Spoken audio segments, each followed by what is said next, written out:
পৃথিবীটা ঠিকই বদলাচ্ছে, কিন্তু প্রশ্ন হলো আমরা কি বদলাচ্ছি? আজকে আমরা কথা বলবো যুদ্ধ থেমে গেলেও কেন কাঁদে সাধারণ মানুষ। গাজা, ইউক্রেন, সুদান, এইসব জায়গায় আজও কান্না শোনা যায়। বোমা থেমে গেছে, কিন্তু দুঃস্বপ্ন থেমে যায় না। একজন মা হয়তো আর কখনো হাসবে না, কারণ তার সন্তানটা আর ফিরে আসবে না।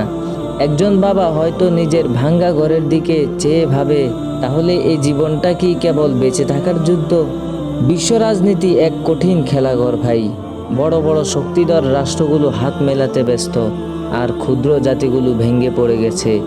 কিন্তু এই খেলায় সবচেয়ে বড় মূল্যটা দিতে হয় সেই মানুষগুলোর, যারা কোনো দোষ না করেও হারায় নিজের ঘর, পরিবার, স্বপ্ন।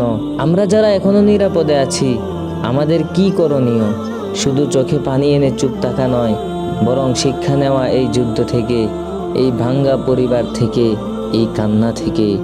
আমাদের মধ্যে সহানুভূতি না থাকলে ভবিষ্যতে আমরাও এই তালিকায় চলে যাব। ইসলাম বলে, একজন নিরপরাধ মানুষের জীবন হরণ গোটা মানব জাতিকে হত্যা করার সমান, আর একজন বাঁচালে সে যেন পুরো মানব জাতিকে বাঁচালো। আজকের শিক্ষণীয় বিষয় হলো, যুদ্ধের খবর শুধু দেখতে নয়, বুঝতে শিখুন।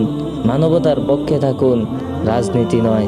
সামাজিক মিডিয়ায় শুধু মত নয়, সত্যের পক্ষে দাঁড়ান। এই ভিডিওটি আপনি শেয়ার করুন যদি আপনি একজন মানুষের কান্নার মূল্য বুঝেন। সাবস্ক্রাইব করে পাশে থাকুন, কারণ আমরা কণ্ঠ দেব তাদের, যাদের কণ্ঠ এখন থেমে গেছে।